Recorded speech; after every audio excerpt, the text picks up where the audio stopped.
Hello, hello, hello. Welcome to Cozy Talks Live. Woo, we've got a great crowd on here this evening. I'm going to start out with my shout outs. Let's start with my shout outs. We've got Scott Hager on board from West Virginia with cold water in his cup, and I had a fantastic trip. Fantastic trip.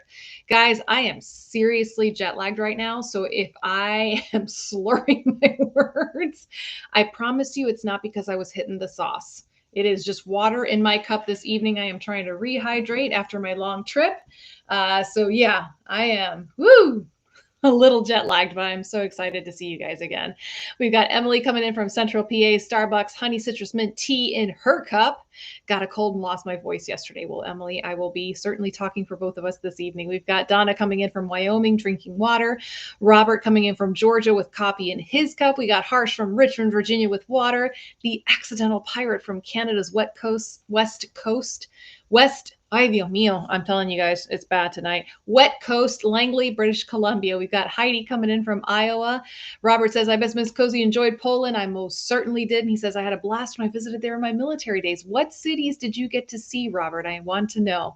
We got Van Gregory coming in from Texas. Marianne says, I decided I like Facebook better. There you go. And guys, just as a reminder, I am broadcasting to Facebook, Instagram, YouTube. I believe TikTok is behaving tonight. Miracle of Miracles. It's allowing me to broadcast from there. And now I'm also broadcasting from Rumble.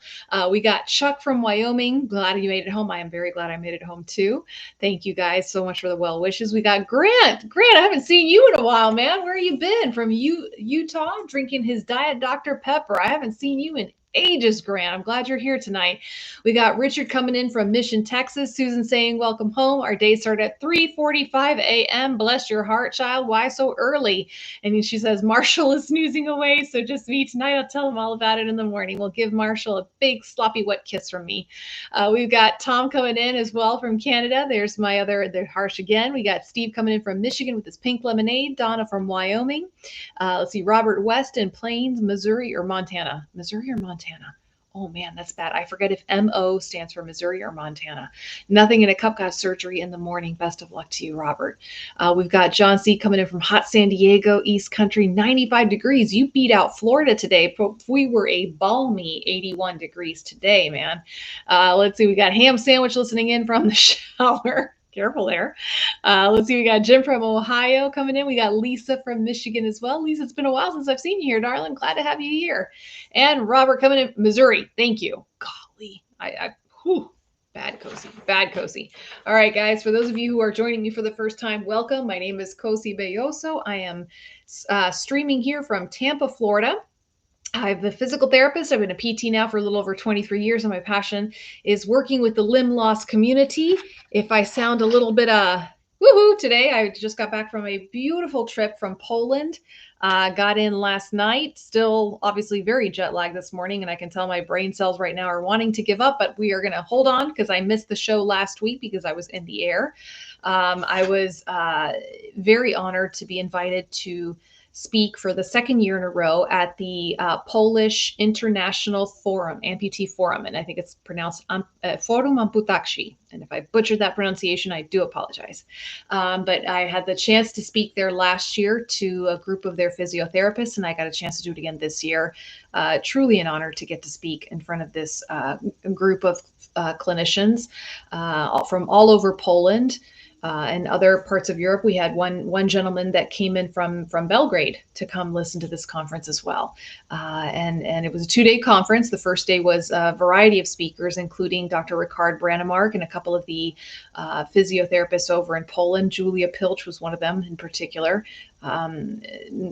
Truly amazing group of people. If you've never been to Poland, guys, I was actually in Krakow. Beautiful city. It was my third time visiting, second time speaking at the conference, but third time visiting the city. I was able to take my second oldest daughter with me, and it was just beautiful country. It's not something that as Americans we go too often to Poland. Not many of us get to go, but it is a very popular destination in Europe. And truly, if you've never been, put it on your bucket list. It's just amazing. I'll be posting videos throughout the week. The salt mines, the underground salt mines are just absolutely stunning. I was able to actually sneak my violin there. They have the largest underground chapel and it's called the Chapel to Saint Kinga. Saint Kinga was a Hungarian princess who married a Polish prince, and she is one of the patron saints of Poland. And she has this underground chapel. And guys, when I post the video, keep your eyes out posted for this video. Everything that you see behind me in the video is made of natural salt. And it is just the most incredible, to me, it's just an incredible wonder of the world right there. And I was able to take my violin and I went down 500 steps to get to the underground salt mines and carried the violin with me. And the tour guide was so sweet. I said, "Can I please play? I don't want to just play." I asked permission, and she gave me permission to play in this underground salt chapel. And the acoustics, guys, I'm no genius on the violin, but just the acoustics, when you hear this recording, I'll post it eventually, whew, blew my mind. And that's just one of the things about Poland. So I cannot say enough nice things about the hospitality I had there, the people there, their passion. So the place where I spoke, there's a clinic, and it's Znowu, and I probably butchered that pronunciation as well. They are one of 2 clinics in Poland. So in the entire country, there's only 2 clinics that claim to serve amputees. One of them is in Warsaw and one of them is in Krakow. And truly, the clinicians there are very passionate and phenomenal clinicians. I got to see some of their patients as my amputee models for the course. And it's brilliant work what they do there. So yeah, impressive. Hey there, Pastor Dave. Good to have you here. Grant says, listening to the reruns, often working out this hour. Well, I'm glad that you're here live with us this evening, Grant. We've got Pop 19 with lime seltzer coming in from New York. We got Dave coming in from Delaware. Yeah, so there's a massive salt mine in Western Kansas. I did not know that, Grant. I did not know that. Glenn says, planning a trip with my students in 2027. One of the stops is Krakow. Glenn, if you're not already familiar with Krakow, I am so happy to give you all the hits there. Truly, love.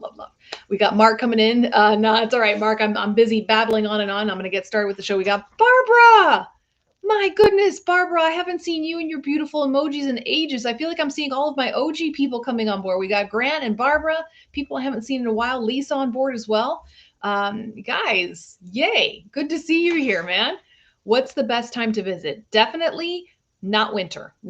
So I was just there, it's late October and it was cold. And for this Florida girl, it was probably in the 40s, but because it was rainy, it just felt colder and it was gray. So the first time I ever visited Krakow was the first week of June. And it was beautiful, sunny weather. So I would say late spring, I would say May and June, and obviously summertime, I think would be the best time to go visit. But yeah, Glenn, if you're taking your students, man, they are going to get one heck of a trip. Hey there, Carol, glad you could join on board. So yeah, and just so many, golly, just history, the culture, and it's not as expensive as the rest of Europe to go visit. So that's kind of nice. And just very safe. And when I say safe, I mean, I was able to go walking around as a woman with my young teenage daughter, 11 p.m. midnight in the streets of Krakow, in the downtown, old town of Krakow, and incredibly safe town. So again, cannot say enough beautiful things about the town, the culture, the people, and happy to give recommendations for anybody who is thinking of visiting. Sherry coming in with from Orlando. Sherry, I haven't seen you in a while. Guys, I don't know if y'all have like an underground coconut wireless system going on, but I've got a lot of my OGs coming on board this evening. So Sherry, nice to see you on board. All right, let's get started with the questions before my brain just completely the jet lag.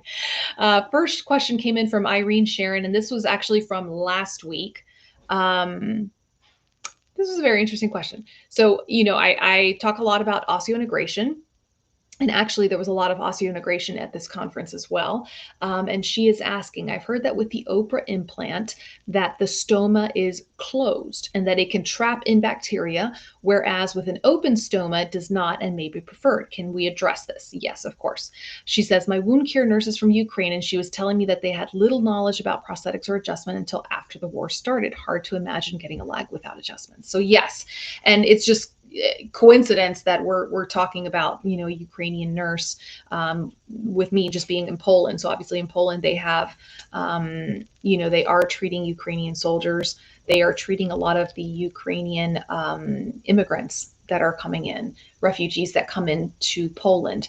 And actually one of the patient amputee models that I was able to use during my conference and the course that I taught, she is Polish and she was a volunteer in Ukraine, and she lost her limb because of a mortar explosion. So she had a lot of damage to the one leg they were able to save. And then obviously she lost her other leg below the knee amputation. And it's unfortunate with war. That's when we learn the most about amputations, burn care, and traumatic brain injuries. So my profession, the profession of physical therapy, was actually founded during World War I. We were created, it came about because we were physician extenders. And our primary care was of amputees, people with burn injuries. And that's how my profession was created. And when you look at the different World War I, World War II, we again saw an advance in the care of amputees and burns. In the Civil War, we learned that soldiers who were on the battlefield, wounded soldiers, some of them were not retrieved for 3 days up to 7 days. And they were, lying in the fields with these horrific injuries, burn injuries in particular. And when they went to go finally find these poor soldiers and bring them in for medical care, they noticed that the wounds were clean. And they realized, and guys, I do apologize because this is going to sound very gross, that the reason they were clean is because they had maggots in the wound, and the maggots were eating the necrotic and the rotting flesh, and this saved the soldiers' lives. So that's one thing that we learned from Civil War is the use of maggot therapy, which we still use today. When I worked in the burn units, actually, there were several occasions where we imported from California sterile maggots, the green blowfly, to be more precise, right? And we would put it on these wounds, and the maggots would eat the dead flesh and leave the good flesh alone. So that was one of the advances that we learned from Civil War. Unfortunately, in World War II, with the horrific, and this is something that in the healthcare profession, from the horrific treatment of the Jews in the concentration camps, the Nazis had horrible experiments that they did from burns and skin grafting. So fortunately, unfortunately, what we learned from that is some of the modern techniques that we have with burn grafting today. And obviously that was a horrible evil. And then, in the recent wars with the Iraq wars and all the wars in the Middle East and Afghanistan, we've increased our knowledge on traumatic brain injury. Because these soldiers are coming back from IED explosions. They are not only having amputations and spinal cord injury, but they're also having these traumatic brain injuries. So the inadvertent, war is a terrible thing. And then one of the things we learn from war is from the medical advances that we have from treating the soldiers and the casualties of war. So anyways, I know I'm kind of like going off on a tangent here from this one question here. But yes, in the Ukraine, they've sustained over 50,000 amputations.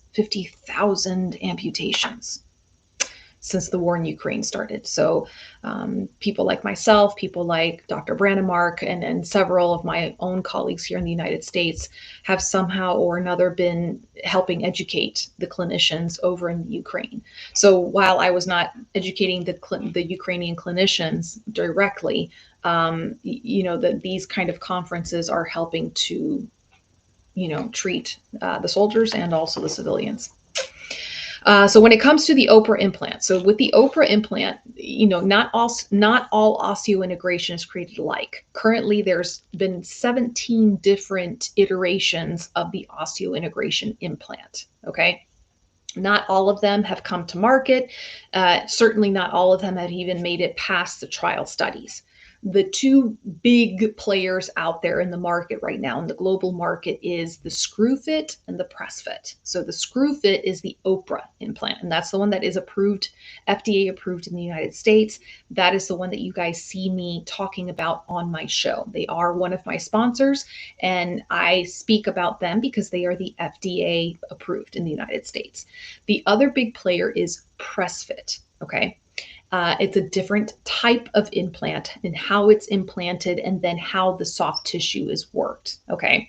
And guys, I did a big show on the differences in the different types of OI this past year with Dr. David Doherty. And if you go to my YouTube channel, you'll find that show there. And we go into great detail. The biggest difference, okay, there's a couple of big differences. Number one, the shape of the implant. It's shaped differently. The ScrewFit and the PressFit are shaped differently. Number two, most PressFit implant surgeries, it's done with one procedure where they put the metal implant in and then they create the stoma in one surgery. And the patient starts weight bearing immediately after surgery. With the Oprah, it is a two-part surgery, okay? The first part, they put the metal implant in. The second surgery, they create the opening, okay? So that's two differences. The third difference, and to me, the most significant difference, is how the opening is done, okay? When you have the PressFit, it is a stoma opening, okay? And with that particular type of opening, the skin is mobile. Okay, so it goes up and down it can move on the actual implant. Okay, and it is designed that way. Okay, and then with the Oprah opening, it's now called the bonded matrix. They now have, it is now trademarked as the bonded matrix. So that is very specific to the Oprah implant. It cannot be done with the other implants. And with that kind of soft tissue opening, it is attached to the bone and it does not move. It does not move. Okay. So the question here from the person is, well, isn't it better to have an open stoma because the bacteria can get out? And the answer to that is a resounding no. No. So if you think back to what is the purpose of our skin, the skin is the largest organ in our body. And the purpose of our skin is to protect everything on the inside, right? And to expel the outside, expel the bad stuff to the outside. So how do we expel stuff from the bad stuff to the outside? Through our sweat. Okay. That is how we expel the toxins from our body, and also through going to the bathroom. Okay. But that is how our skin protects us. Okay. So if there's an opening in our skin, okay, whether through a cut, through an injury, through a stoma, we are actually exposing bacteria to come into our system. Okay, so it might seem like it makes sense, like, yeah, you want to have an open stoma because then the bacteria can get out. No, that's not how it works. Okay, that's how bacteria gets into our body. Okay, so again, it's one of the reasons that I think, and this is my personal and it's also my professional opinion, this is why I think that the way the Oprah system handles the soft tissue, meaning how the opening is created, that's why I believe it to be superior to the way the PressFit handles the soft tissue opening. Okay. If you compare the two, and we've done comparisons in the past with the Oprah system, it is a much tighter closing. There's much less, if any, drainage at all, very little drainage or no drainage at all. And it's very secured in there. Is it foolproof? No, because you're still having an opening into the body. Okay. So there's still a chance for bacteria to get in. Okay. But when I compare it to the openings that are created with the PressFit, the press fit is designed to move, allow for movement. Okay. And it also means it is more exposed. So you'll see it because sometimes people have what's called hypergranulation tissue there forming. Okay. So again, we can do a whole show on this, and I have done whole shows on this. But no, the whole point is you don't want to leave openings in the body. You want things to be closed because that is what will protect it from bacteria getting in. Hope that makes sense. Okay, we've got Alex coming in from North Carolina. We've got our Tar Heel right there. Another Texan there, Crystal coming in on board. We've got Andrew coming in. Andrew, I haven't seen you in a while, darling. That's my resident occupational therapist right there from Florida as well. Robert says, I am Oprah. Robert says, great place for military history studies. Absolutely. Poland is just, it's a great ancient history, modern history, military history. Phenomenal. And here's what was really cool, Robert. So, I took my second daughter, she's 17 years old. She's a senior in high school. And she's always like, my husband and I have always tried to teach our children about just different cultures. And whenever we get the chance to travel, like to really just learn about the different cultures, right? How they live. So she had the chance to connect with another 17-year-old girl, one of the nieces of one of the people I was working with. And this just delightful young lady. And she took my daughter around Krakow for the entire afternoon while I was teaching the course. And it was just really cool to hear my daughter later on just talking about like, oh my gosh, this young woman, this girl, she's my age, she's only 17, but she knows so much history and so much about the architecture of her town. And just, it was really cool to see my daughter, comparing notes with someone else from across the pond and getting that kind of an experience. And it is very rich in the history. Let's see. Accidental Pirate's got a nice hot cup of tea this evening. I can imagine in Canada, you're going to start to need it right now with the weather getting nice and chilly. Robert says, my stoma is closed with the technique that they use for the graft, and it's actually the opposite. And it keeps bacteria out. Anything that might get in my body naturally repels it. It's exactly that, Robert. And again, I think I always say there's never one solution that works for everybody, whether it's a prosthetic implant, whether it's a surgical strategy, et cetera, et cetera, et cetera. But I will say, I have no problems going on record saying that when it comes to how the soft tissue is managed between the Oprah system and a press fit system, to me, Oprah is far superior, far superior. Yes, I have met people who have the press fit system and they have a great result with their soft tissue opening. But for the most part, I find that the Oprah system is a better design, just on the soft tissue alone. And I'll say it. I have no problem saying that. I think it's more elegant looking. It's more aesthetically pleasing. And then from a hygiene standpoint, it looks cleaner. It's a tighter closure. Of course, I don't have the one video that I like to showcase what it looks like when it's done properly. And yeah, it does need the skills of a very practiced surgeon. This is not just any surgeon who can come in here and do this technique. This does require a very high level of specific training, for sure.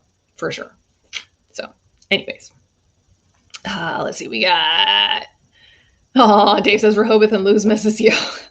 I know, I need to get back to Rehoboth. It's been a minute. We got Bill coming in from Arizona. Bill, got your question right here.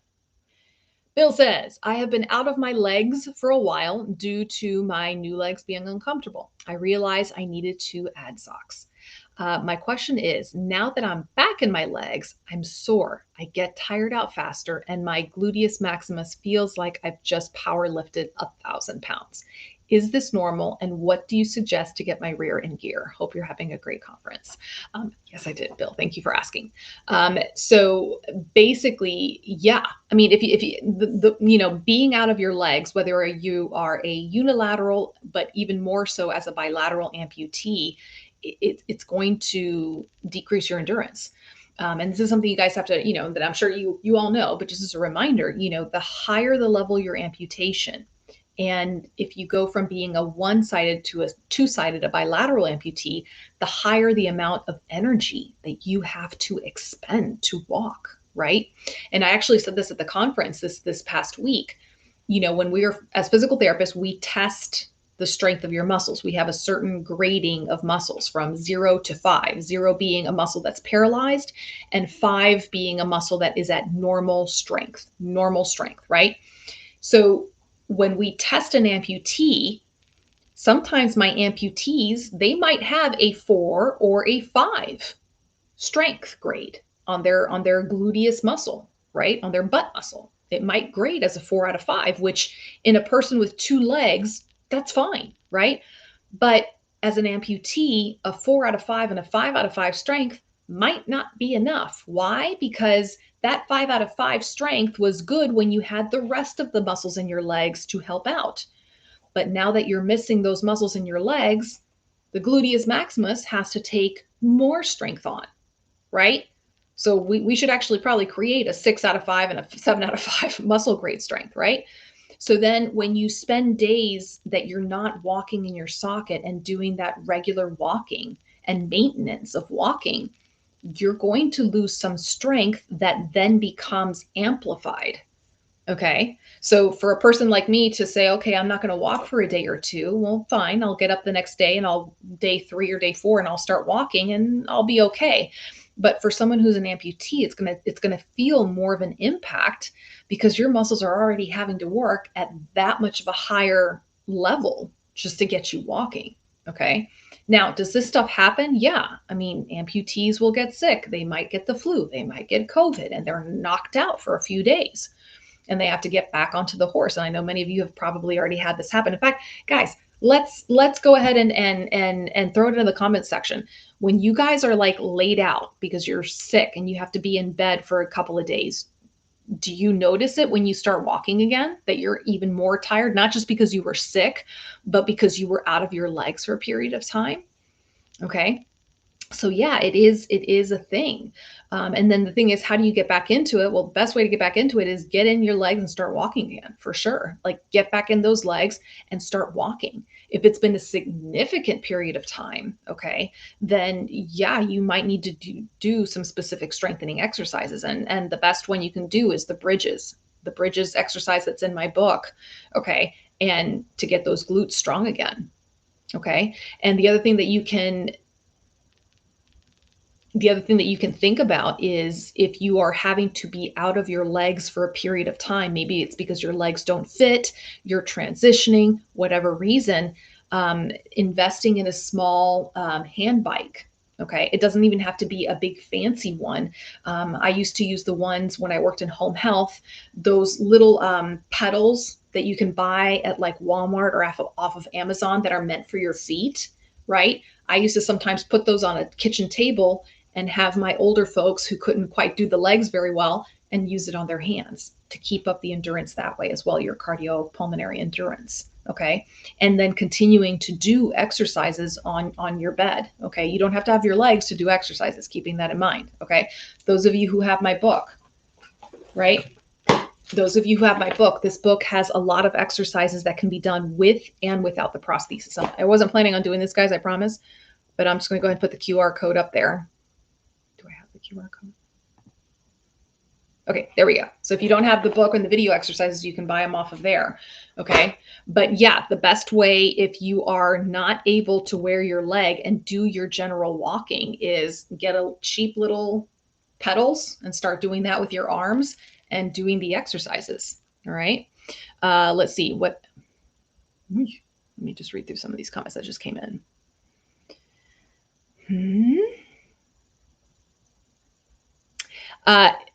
Yes, that is what Slim Ginny has. She has the Oprah system. She's actually one of their ambassadors. She's one of the ambassadors for Integrum. Integrum is the company that makes the Oprah implant.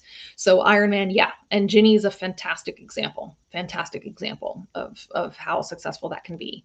Dave says, Johns Hopkins did a great job on my OI. Well, Johns Hopkins is amazing. It's amazing. And I've had a couple of their surgeons on my show. And they are a truly phenomenal team. They have an amazing physical therapist. His name is Ed Lyons. They have the full team, the nurse practitioner, everybody there is just spot on. Ham Sandwich says, after 4 years, I switched to a different prosthetist and provider this past Monday, who is more specific in amputee care. Initial evaluation appointment went fantastic. Going back twice a week. Wonderful. Wonderful. I love to hear that when you guys get clinicians that are specific with amputee care and experience. I bet the aftermarket ad one will be cool. Maybe an investment idea. Robert, what are you referring to? Sorry, my brain is fuzzy tonight, guys. I promise you, it's just the jet lag talking right now. Ham sandwiches. My amputation side glute, hip, and quad are a 5. I'm assuming you mean 5 or 0.5. There's no such thing as a 0.5 strength. I'm assuming you mean 5 strength. Ham sandwiches are rest days, and then even the other day drastically bad. Well, it depends on what you mean by rest days. If you mean rest days by you're not wearing your leg at all and not walking at all, I can't say I would be in favor of that. If you're talking about rest days, like, oh, you hit the gym really hard and you did a lot of strengthening, and then the next day is your rest day, well, then yeah, you definitely want to take those kind of rest days. But if you are someone who uses your prosthesis daily, that's part of your normal routine, then no, I wouldn't recommend not using your prosthesis. It would be like me saying, you know what, I'm not going to walk today. I'm just going to use a wheelchair today. It's like, no. Our bodies were meant to be up and moving and walking every day. Now, if you don't use your prosthesis every day because, let's say, for example, you're a bilateral above the knee amputee and you don't have the endurance and you use the wheelchair as part of your mobility, then that's a different story. But whatever your baseline is for walking, that's something that you should be maintaining every day. I hope that makes sense.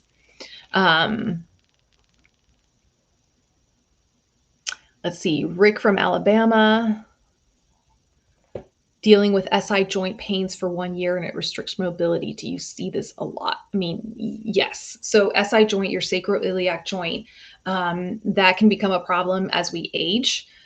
Certainly if you are an amputee, that can be one of the injuries that you might experience. So again, you're 47, you have a right above the knee amputation, Rick. One thing I would do is, first of all, go see a physical therapist, go see an orthopedic doctor. One of the things that sometimes happens with the SI joint is that it's a joint like this, right? It's not like a ball socket joint. It's a joint that goes like this. So if it gets a little bit off, okay, it can cause some pain and it might need a physical therapist to help manipulate it back into place. Another thing that can happen is the muscles that go over the SI joint can get very tight, and they can get weak. So weak and tight muscles can also pinch things and pinch nerves, especially in that SI joint area. So it actually could be the muscles that are referring that pain right there. Okay, so again, a good therapist can get in there and kind of determine this is where it's coming from. It could be contributed from your socket fit. Also, if you're not putting equal weight or a good amount of your body weight into your socket, right? And it's going to cause that asymmetry there.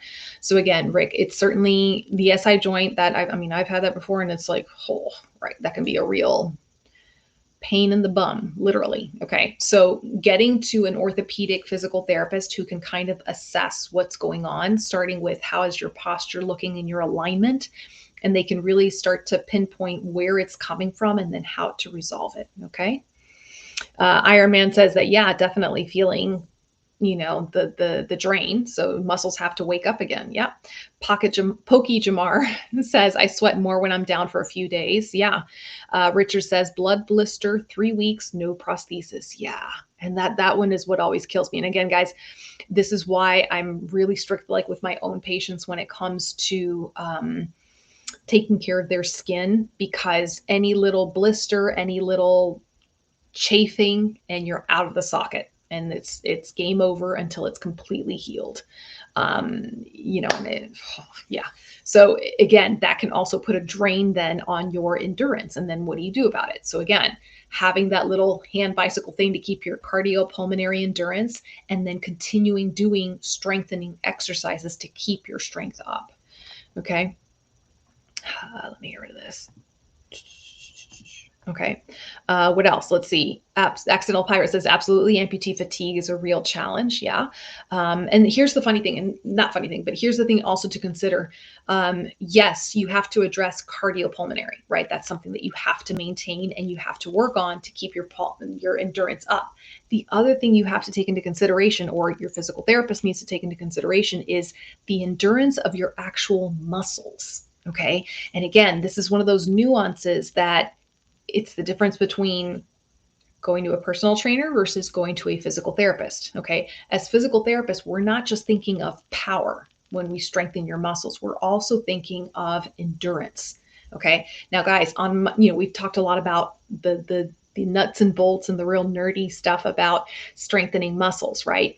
And that we have fast twitch muscle fibers and slow twitch muscle fibers. Your fast twitch muscle fibers are for power, right? Like power to get you going. And then your slow twitch muscle fibers are for long-term endurance. So when you're doing therapeutic exercises with a physical therapist, they should be, right, training you with both of those things in mind. And I do that with my own patients, right?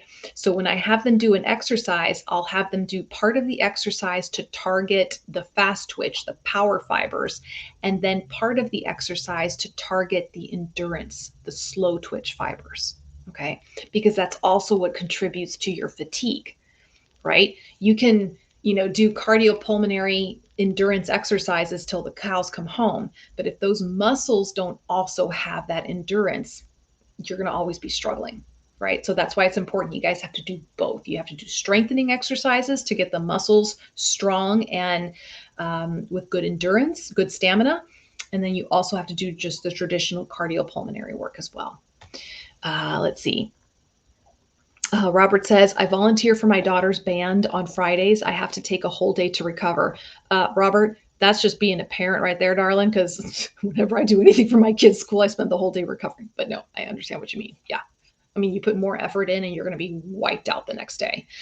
Jim says, sorry, so late, having a great week. St. Louis area with red Merlot. Nice, Jim. All right. Let's see. John C says, yes, I go to PT still 3 times a week, makes all the difference in the world. That's amazing. And guys, my favorite thing is when I have patients that are able to continue with me on some sort of a fitness program. So we will perhaps complete their traditional physical therapy where I teach them how to use a prosthesis. We get them walking independently, get them back into the community. But if my patients are able to continue coming back to me for fitness programs, I do feel like it makes a huge difference in their long-term fitness and just overall health and well-being. And guys, John C., that's awesome that you get to go 3 times a week. Honestly, that is like the dream right there. But many of my patients come to see me from out of town. Some of them, for example, this Friday, I have one gentleman who drives in 3 hours to come work with me for an hour or 2 before he heads back home the same day. So I may only see some of these folks once a month to tweak their fitness routines and just kind of keep up with them that way. Sherry says, I love your book and I use it all the time. Thank you, Sherry. I appreciate that. So yeah, Bill, for you need to definitely be doing the glute exercises, the quad and hamstring strengthening exercises, and get yourself one of those little hand cycle machines so that you can keep up with that during the times that you're not able to get into your socket. And I am going to nitpick with you just a little bit, Bill, because in the beginning you said that you weren't wearing your legs because they weren't comfortable. Okay, guys, my soapbox. My soapbox when it comes to sockets being comfortable or not being comfortable. Okay, if your sockets are not comfortable, you need to go back to your prosthetist and not sit on that. Okay, there's no excuse. Your prosthetist needs to keep working with you. Okay, but they can't do that if you're not telling them. Okay, soapbox over. All right, Emily says, not walking, but transferring and using the wheelchair. Yes, when I stood at the parallel bars, I would get so discouraged at the small amount of time I could stand before getting tired. Yeah.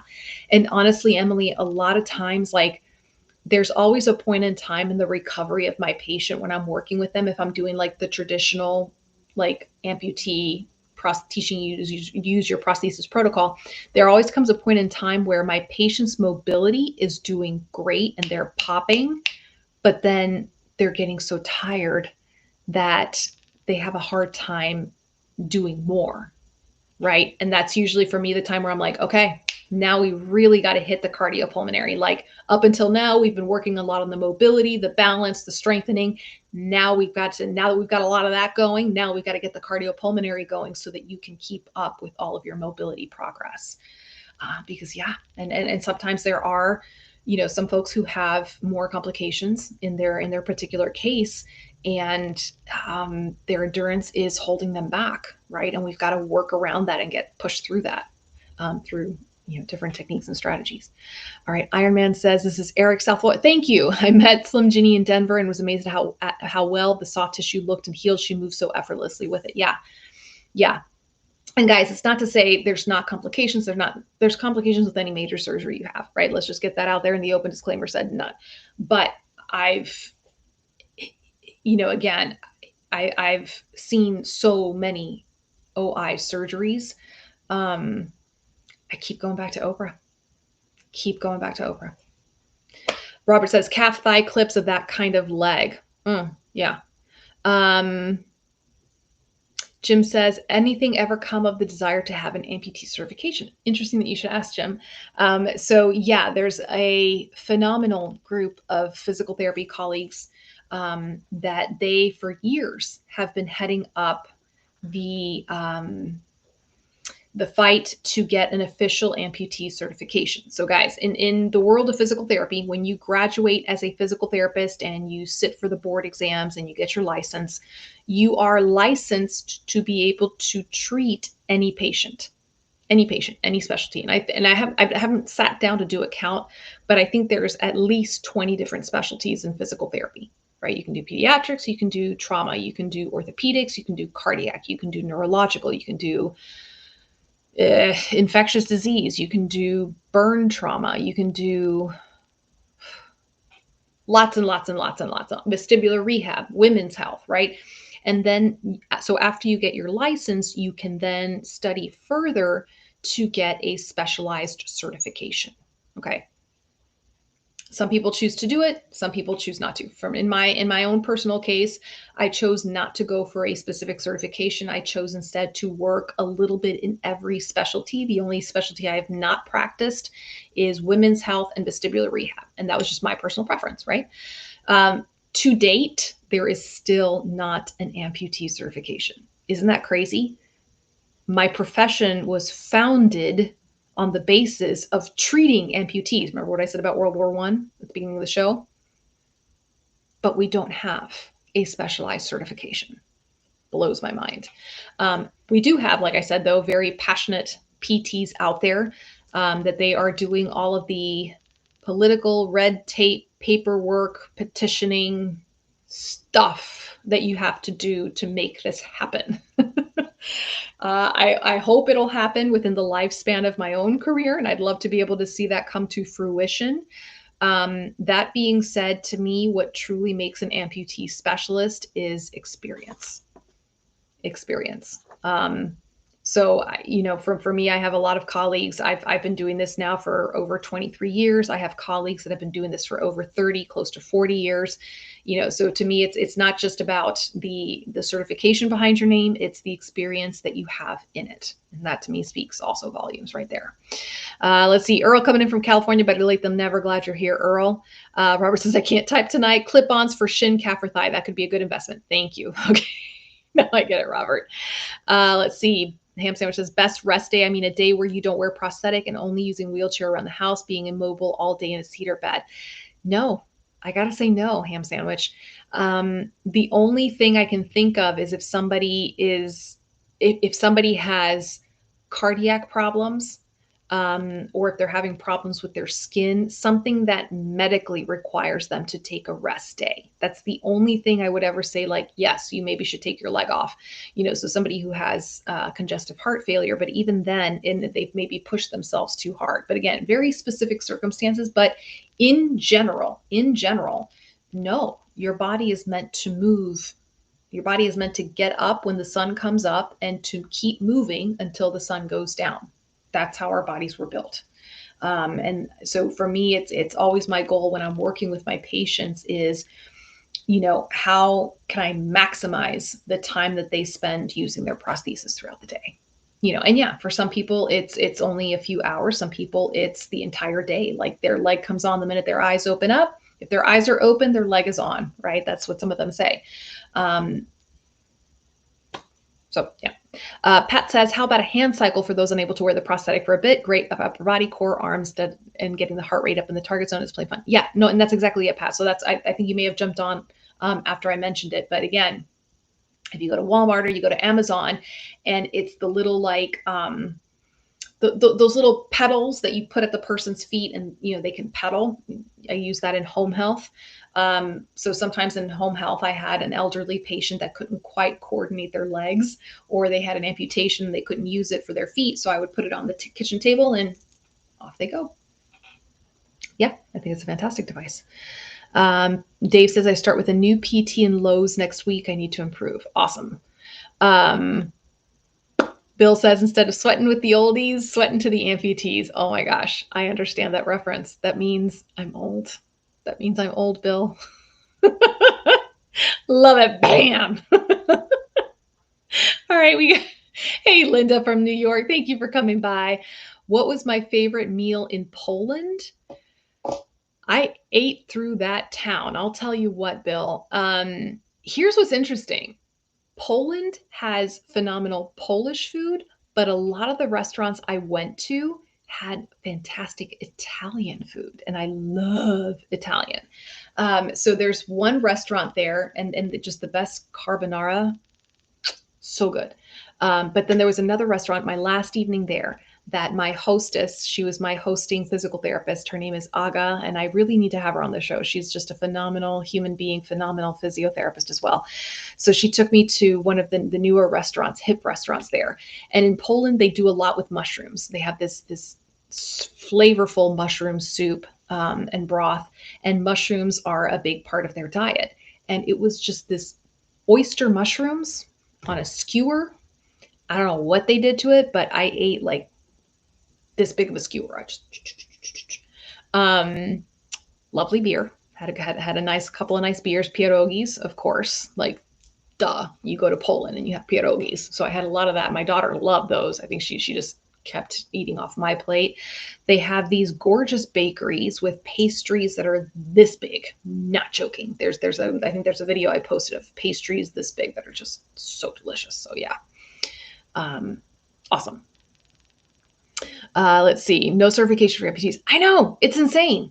It's nuts. It's kind of nuts. And here's what's funny. So my favorite specialties in physical therapy are obviously amputees, burn trauma. I used to work in the burn trauma unit for many years, and wound care. Those are the three most underserved specialties in physical therapy world. Isn't that crazy? And that burn care and amputee care is the foundation of our profession, what our profession was built on back in World War I. I don't know. Iron Man says weekends a little bit later in the morning. Okay, that's understandable. That's understandable. Sleeping in on the weekends, guys. No, I'm talking about people who say, nope, I'm just not going to wear my leg at all today. I mean, guys, I know it requires a lot of energy and a lot of work. But I think one of the questions maybe you should ask yourself is, why am I not wearing my leg all day? Like, what is stopping me from wearing my leg all day? Is it because it's not comfortable in the socket? Am I not feeling stable? And do I not have the endurance to do it? And how can you fix it? Okay, what can you do to fix that? And that probably will require the help of a physical therapist. Right? Okay. Robert says desk pedal for office workers is what you're describing. Oh, desk pedal. I've never heard it said that way, but I like that. Let's see. Stacy says, I think core strength is the most important for an active lifestyle. I personally know I can't improve all the necessary appendages without good core strength. Absolutely, Stacy. Absolutely. And again, as I said earlier, the higher up your level of amputation, the more the remaining muscles have to pick up the slack. Right? So core is definitely there. The glutes are the first one. Like the glutes are the ones that have to become like buns of steel to be able to power and stabilize your pelvis. And then right next to that, obviously, is all the core muscles, front, back, top, and bottom of the core as well. So let's see. Emily says, not enough PTs know how to work with patients with multiple diagnoses, such as spina bifida and amputation. How do you handle it? Yes. And actually, Emily, that segues into another question that someone had tonight.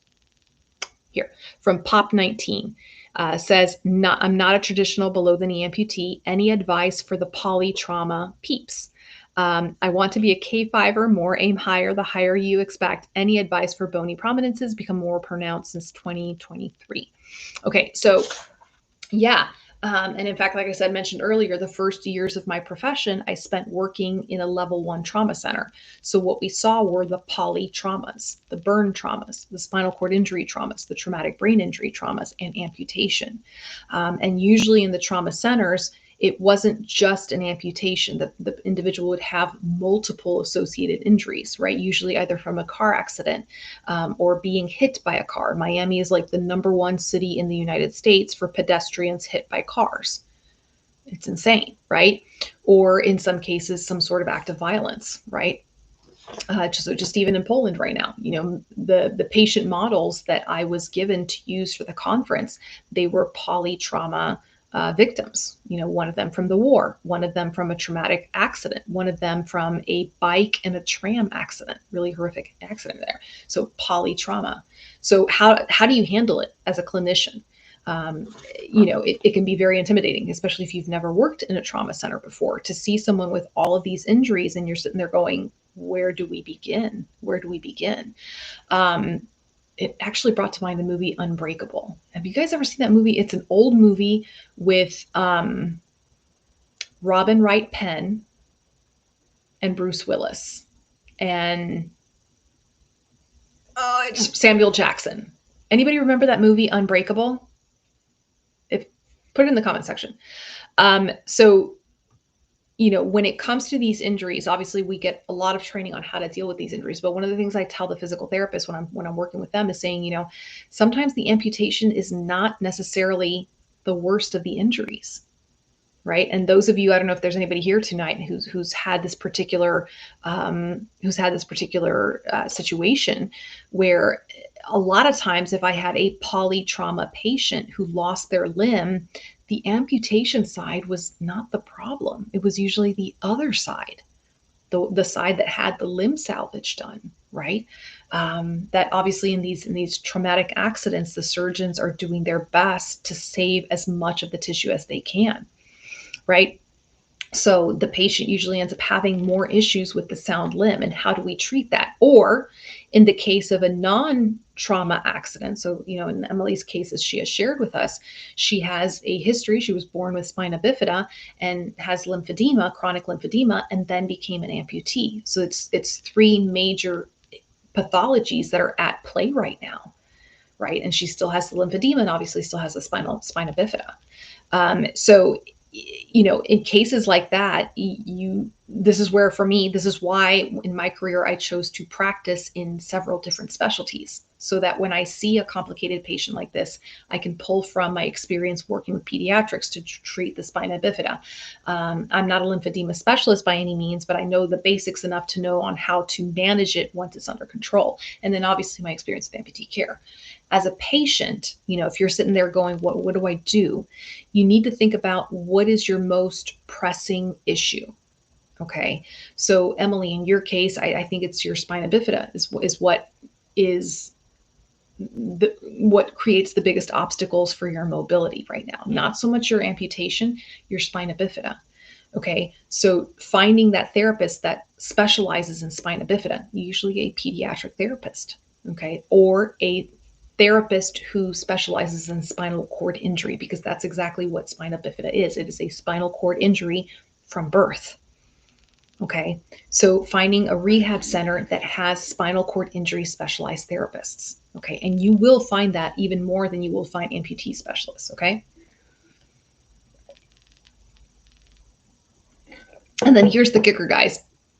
The people who specialize and work with spinal cord injury victims and injuries, they are also going to have experience working with amputees. Why? Because unfortunately, a lot of times what causes the spinal cord injury, car accidents, people getting hit by cars, it will also potentially cause an amputation. Okay. So again, Emily, that's something to be suggested in your case.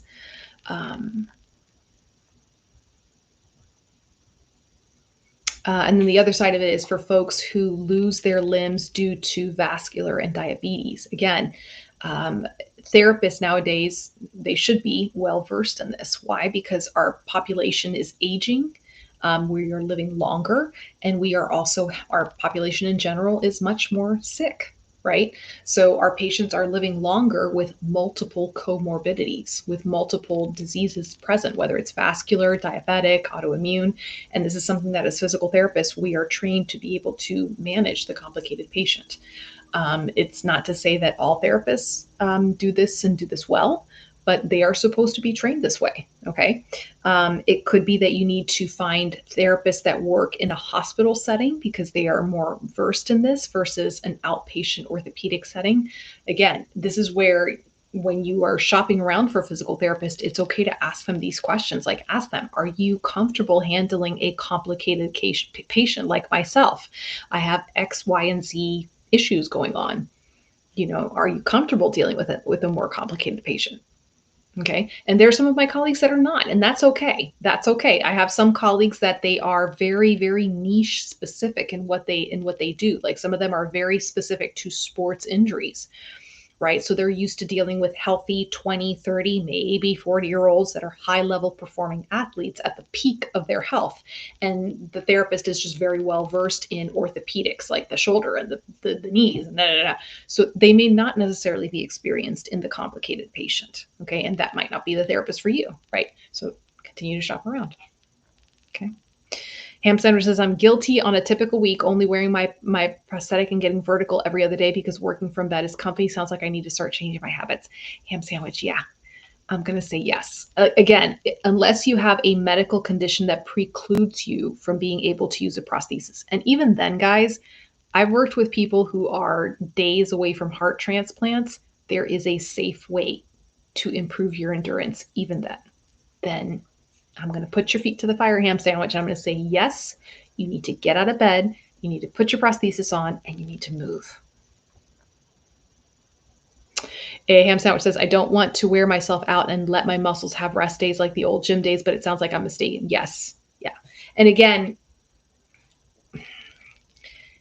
your goal should be, and I'm being bold in saying this, but I'm just going to go ahead and say it. Your goal should be that wearing your leg all day is your normal.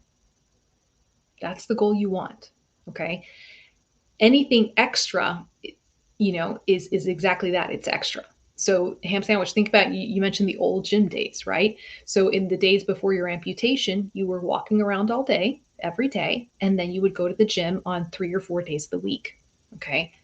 I'm going to challenge you to get yourself back to that. Okay. I want you to get back to that. Again, if there's nothing preventing you from doing that in terms of like, you don't have a major injury or just, obviously I don't know your entire medical condition, et cetera, et cetera, et cetera.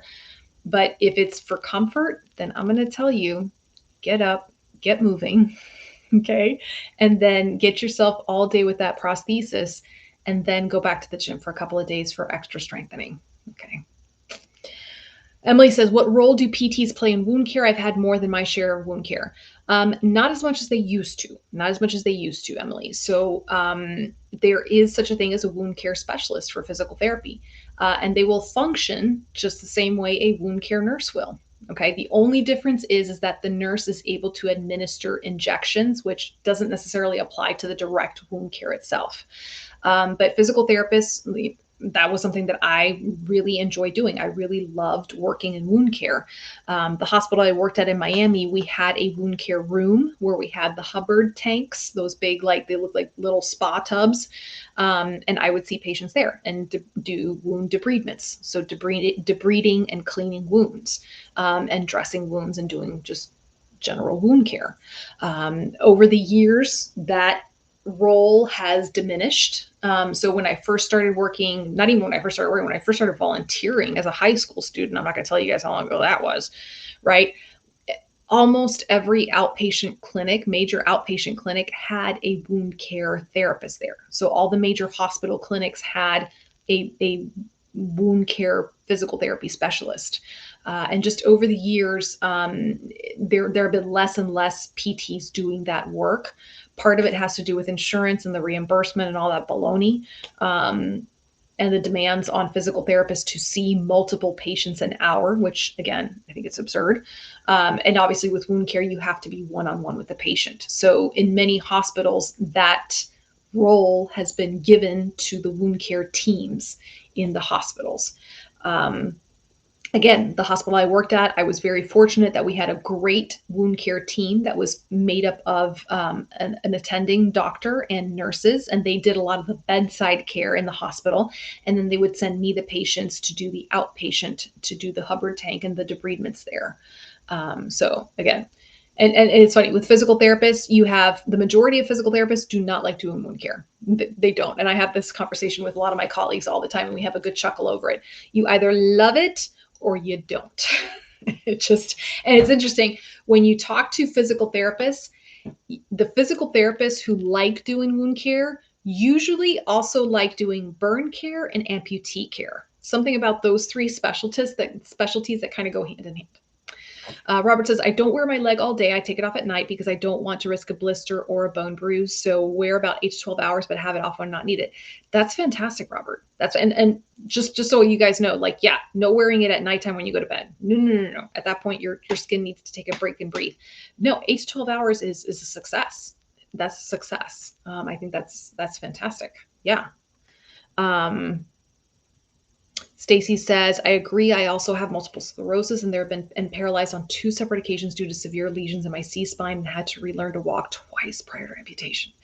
Combine that with balance issues associated with MS, and it adds a new level of difficulty learning how to use a prosthetic. Yeah. And autoimmune diseases, things like multiple sclerosis, it can be very challenging with the, exacerbations and then going into remission. Stacy, I know I don't have to tell you that. And that is something, like, for me personally, MS was always very challenging for me working with patients with MS. And because it can present so differently in different people, and having to be careful to not overwork the patient, which that's kind of what you're doing when you're using the prosthesis, is you're putting that much more energy into it. So it's kind of like a catch-22 of, okay, you got to push your patient to get them to where they need to be. If you push them too much, the MS is going to backfire on you. So, but again, thankfully, where there are specialists out there for MS, there's colleagues of mine that they specialize in the work and the care of MS. So I would say they're the ones that you definitely need to have on board. Emily says, my inpatient rehab was great, but the outpatient rehab just doesn't seem to be as strong. They either know how to work with spina bifida or the amputation, but not together. And of course, by the time I was finally making progress, inpatient insurance ended and I had to transition to outpatient. Yeah. And again, cases like that, Emily, you got to think outside the box. For me as a therapist, whenever I have a complicated case that has multiple comorbidities, I'm constantly thinking outside the box, constantly. And as a patient, I would encourage you all to do the same. If you're just like, okay, I've got this going on that has one specialist and this going on from the other specialist, how can I connect those 2 specialists and get them talking to each other? Right. So for example, I do have pediatric experience, right? I worked a lot with pediatrics in my early years, but it's not something that I do now as much. My clinic is simply not set up. But occasionally I will have someone refer me a pediatric patient. So what I do is I connect them to one of my local colleagues who are pediatric specialists, because they are specialists in the developmental gait cycle. So while the child is still developing their gait, and then I will be a consultant from the prosthetic side. So I will offer any consultation that they might need for the prosthetic side of things. Okay. And this goes on all the time, guys. Sometimes I'll get a complicated patient, say on MS. If I were to get an MS patient, for example, since it's not something I do all the time, I would probably end up calling one of my colleagues for reference and just touching base with them and doing a peer-to-peer consult to make sure that we are hitting all those bases. So guys, you gotta think outside the box, but it is possible. It is possible. And sometimes, yeah, it takes time. Ben Gregory says, movement is medicine. Couldn't agree with you more, brother. We got Linda says, I don't like not wearing my prosthetic. It doesn't feel right. Yeah. Ham Sandwich says, it's just comfort and laziness, lack of motivation. I needed that push tonight, so thank you. My pleasure.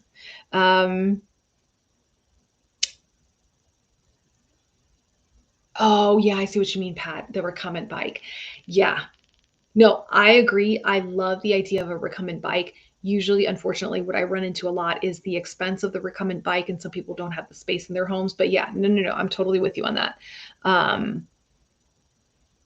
Absolutely. The handset. Oh, I see what you mean. Sorry, Pat, my brain is just like fuzzy tonight. I'm kind of coming up on the end of my woohoo jet lag. But yeah, I see what you mean now with the hand bicycle. Got it. Okay. Stacy says, on wound care, I think my PTs weren't humored when I blew my incision prior to amputation on the table. Girl, I would not have been humored either. Oh my gosh, blowing an incision while you're working with the physical therapist. You can see the physical therapist going, oh, that's going to be a lot of paperwork. But yeah, I had some wound care patients come in where their wound dehisced and it opened up, and whew, we've had some doozies. I've had some doozies there. Mark says I could not imagine not wearing my leg at least 18 hours a day and getting my 10,000 steps. Yeah. No, and again, guys, it takes time. I'm not poo-pooing the fact that it's hard to wear a leg for that long period of time. I am not downgrading the amount of effort that goes into it. I'm just here to give you that boot in the back to get you going. Mark, okay. Mark asks, as a PT coaching a lower limb amputee, how do you assess a patient's alignment? By self-admission, my prosthetist has a difficult time with me as I just plow through any minor discrepancies while I'm in his office and he never sees any issues. Over time, I continually make minor changes in my system to make it better for me. I'm no longer using a PT, but I'm not opposed to what you think could help. Is there a system with laser target dots example that can tell me if I'm doing the correct adjustments? Finally, for this note, in your PT role, do you try to offer mental health or refer to other professionals? The reason I ask is the more I encounter amputees, so many seem to be troubled to some degree over the situation. It seems from my interactions that it is too prevalent to just be coincidence, and I wonder how you deal with that. Okay, so the first part of your question, Mark, you probably already know what I'm going to tell you. When it comes to the alignment, yes, I do check alignment in my patient. It's part of just postural check, right? So as a physical therapist in the initial evaluation, I'm checking to see my patient's general posture. So just generally, I'll check, okay, I'll have them stand square, facing straight, checking the height of their shoulders. Is one shoulder higher than the other? The arm hang, the level of the hips, the level of the ASISs, that front part of your pelvic bone, the level of their knees if they have two knees. And I'm checking to see all of this type of alignment. And then the prosthesis itself, yes. So usually what I'll do is I'll take the prosthesis off the patient and I'll look at the prosthetic alignment on its own and see if there's any kind of discrepancies or anything unusual about the alignment and call the prosthetist and ask them about that. And then we put everything on and I take a general alignment. Yeah. So I'm looking at the line of gravity to see how it falls on the patient. Okay. When it comes to changing the alignment of your prosthesis, Mark, I have to scold you. I have to scold you because that's my job as a PT. Now, do I know that some people decide to take an Allen wrench to their prosthesis and change the alignment? Yes, I know that. And I just kind of go like this. Okay. In general, do not change the alignment of your prosthesis unless your prosthetist has specifically told you how to do it. I gotta say it, Mark. I'm sorry. Guys, just for reference, I don't even mess around with the alignment on my patient's prosthesis. There are some colleagues of mine that they've been very well trained and they do it. I just don't. For me, it's kind of a professional courtesy thing. I tell the prosthetist that I'm not going to take an Allen wrench to their prosthesis. And then the prosthetist tells me that they're not going to tell my patient what exercises and how to walk. Like, that's my job. It's like, you stay on your side, I stay on mine. We have a mutual understanding there. But that being said, yes. And here's the thing about alignment, Mark. Alignment is evolutionary. And I think it was Kurt, my buddy Kurt. He's a phenomenal prosthetist who said that. Alignment is an evolutionary process. So whether you are using a socket, whether you are using osseointegration, as you walk and as you continue to hopefully improve, then these little discrepancies in your alignment are going to need to be adjusted. In OI, it's actually very dramatic, okay? Because with an osseointegration, the femur is being fixed back into its normal position, right? So in the beginning, when a person first has osseointegration, they might actually not tolerate normal alignment. The prosthetist might actually have to set them off just a little bit until they're strong enough to be able to withstand normal alignment. So Mark, the fact that you've make these tweaks, that's probably it. It's just part of a normal evolutionary process. Again, I'm always going to encourage you, go to your prosthetist, right, to get those alignment changes done. When it comes to your comment on, is depression a common thing among amputations? Yes, absolutely. Absolutely. Depression is a very, very common thing in amputees. So much so that any clinician who works with an amputee, whether it's a nurse, a doctor, a social worker, PT, OT, even dietitians, they should be doing basic screening tests for depression. How do we deal with it? We talk about it a lot. With my own patients, and even here on the show, you guys have heard me talk a lot about mental health, okay, and how recovery from a major trauma, whether it's amputation, whether it's cancer, whether it's a spinal cord injury, it's a 3-part process. It's physical, emotional, and spiritual. And I speak about this in my conferences as well. Whenever I teach to a group of clinicians, I'm constantly talking about how we need to treat the entire patient, whether it's finding the root cause of why they're not walking properly and why they aren't thriving, or whether it's addressing their mental health, even if we are not considered to be mental health professionals. I'm not a psychologist, I'm not a psychiatrist, right? But it is my responsibility to address the mental health of my patient, okay? And sometimes it can be as simple as checking in with my patient, right? And just continuing to ask them about what is going on in their life and following up on that, or making a referral. And I do that a lot. I think that whether you are a cancer survivor like myself, or whether you are an amputee or a spinal cord injury, you need to have something in your support system. Okay, because dealing with amputation, it's a lifelong process. It will be a lifelong process for you. And there's always the road to recovery. And there are some people who are just in different parts of that journey. Okay, some people are months out of their amputation and they've gotten to the phase of acceptance. And there are people who are years out of their amputation journey and they are still very angry and very resentful and very hurt and mourning. Okay, so for me, I always tell people, find something, whether it's a peer support group, whether it's a psychologist, a psychiatrist, a counselor, a member of the clergy. Okay, so many faiths, I know, for example, I'm a Catholic, and many priests receive training for counseling in the seminary. And I know that's also the case for other denominations as well. So if that's something that you want to incorporate into your healing process, I think peer-to-peer support is phenomenal. Talking to someone else who is an amputee, who's literally been there, done that. And sometimes you have to go outside your circle of friends and family to be able to find that person. Building your team, Richard, that's exactly that.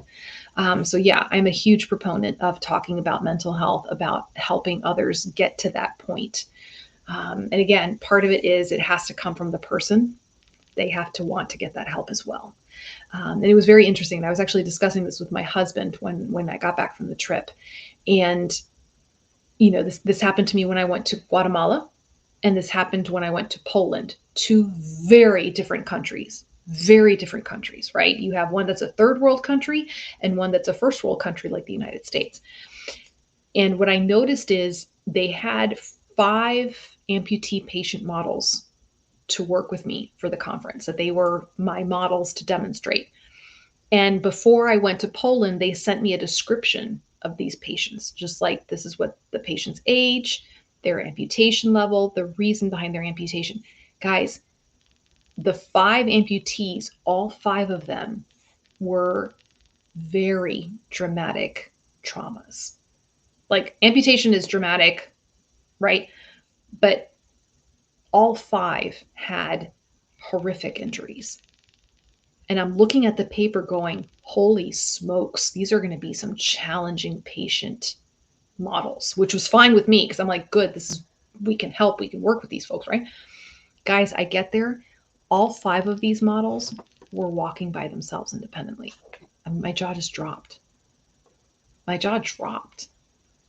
And it just, they had a drive within them They had a drive within them. And I had a chance to talk to their clinicians who had treated them and learning more about them, and they themselves asking them questions.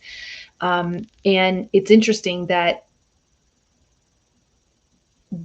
despite their success with mobility, they were still, many of them, struggling with depression, right?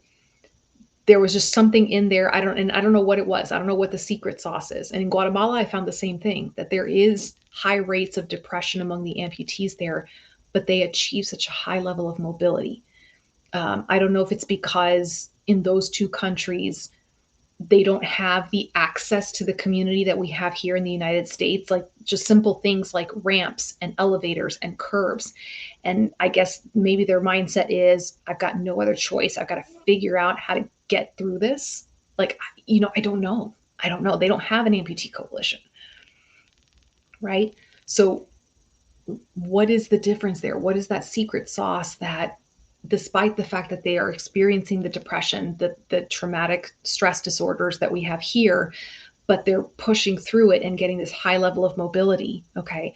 And here in the United States, I do see some of my patients, I see some of my viewers, that they are struggling with the depression. And it's a very hard struggle for them to push through that and to be able to get through to their mobility.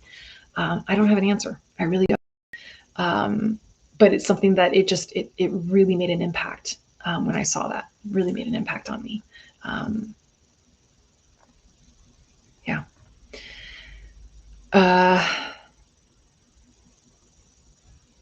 Sorry, I'm reading through all these questions right now. 19 Pop says, any bony prominence tips to lessen the pain? Okay, yes. So again, if you're, especially this usually happens a lot on my below the knee amputees, that the tibia bone, so the shin bone, starts to become more prominent because the muscles are atrophying a lot more. So usually people feel it, come here, Bob, like at the very end, the tip. So distal end cup, Pop 19, also polyurethane liner. That's something else to consider. It's more expensive. It's custom made, but it helps to kind of shuttle the pressure away from those areas that are becoming bony prominence. You mentioned that you use the distal cup on the end of the socket. Again, this is where you also just need to go back to your prosthetist, right? They need to take a look at things and make adjustments there. Polyurethane liner, ask your prosthetist about that. It's not like a magical cure-all, but I've seen it kind of provide relief because, again, it can kind of shuttle some of the pressures away. Yeah. Robert says, I had a funny moment at PT. A stitch popped out during a session and the PT was shocked and went into panic mode to dress it. I just laughed and said, don't worry about it. See, now that's a PT that's not used to doing wound care, because for me, a stitch popping is just another day at the office. The other one for me was also staples. And the burns, when I worked in burns, these poor patients would have hundreds of staples with their grafts.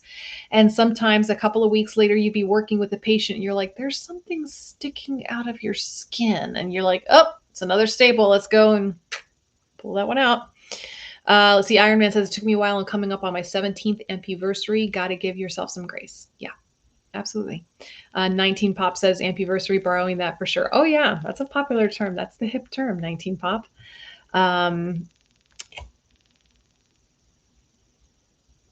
Robert says, my prosthetic pro is planning a class for me so I can adjust my leg, but she wanted me to be on the leg for 2 years before she did. Yeah. And again, guys, I'm not against you adjusting your own prosthesis as long as your prosthetist has taught you how to do it. Like, that's my caveat. Because yeah, I can totally see, like, just in daily practical things, like you making a little adjustment here and there, especially if you're like changing the height of your shoe. Yeah, you don't need to go to but again, you just need the prosthetist to show you how to do it properly. That's all I'm saying. Mark says, I keep an Allen wrench in my pocket at all times to make adjustments. I've learned what is best for me and I don't need to bother my process every week. You're the exception to the rule, Mark. You're the exception there. Emily says, I've been an amputee for almost 3 years now, and I've been going to see a mental health therapist for a year. I never knew how much I needed a mental health therapist until I went to one, and I have a master's in counseling. Yeah. Yeah. Richard says, build your team.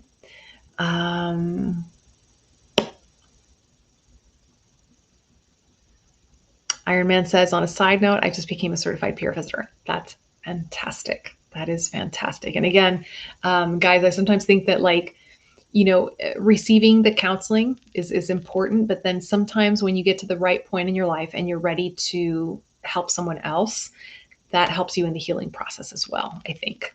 Like I said, I'm a breast cancer survivor, and I have my team, my people that I go to, my fellow breast cancer ladies that I will converse with, and we touch base and we, talk to each other about whatever's going on with us. And then obviously, in the past almost 10 years now, since I was diagnosed with cancer, I've had many, many women come to me to ask me for advice or, just need someone to talk to. So it's always good to be able to give that back as well. And that helps with the healing process right there. No amputation experience is the same, but knowing you are not alone is huge. Absolutely. Absolutely. Let's see. Okay. No, my pleasure. Guys, I know I have a couple of questions here that I have not answered yet, and I am so tired. I'm so sorry, but I'm very tired. Oh boy. The jet lag is catching up with me. And as a mother of 4, I have an early morning tomorrow. No rest for the wicked. So guys, I promise you, if you sent in, there's a couple of questions here that you sent in. I promise you next week, I will be answering these questions for you. Also next week, I'm going to a very exciting conference called Gecko. That's kind of the nickname for the conference. It's in Charlotte, North Carolina. And it's a conference on osseointegration. And we have surgeons and some of the best clinicians from around the world coming in for this conference. And I will be doing a special broadcast at that conference. So guys, keep your eyes open for my social media accounts. If you're able to, it'll be on Friday at 4:15 p.m. Eastern Standard Time. So not this Friday, not Halloween, but the following Friday, I'll be doing a special broadcast. So you'll want to stick around for that. All right, guys, I'm going to go to sleep. So I can get my brain cells working again. But it was wonderful getting to see you guys this evening. Missed broadcasting to you guys last week. And as always, thank you for letting me be a part of your lives. And I will see you next week. Same bat time.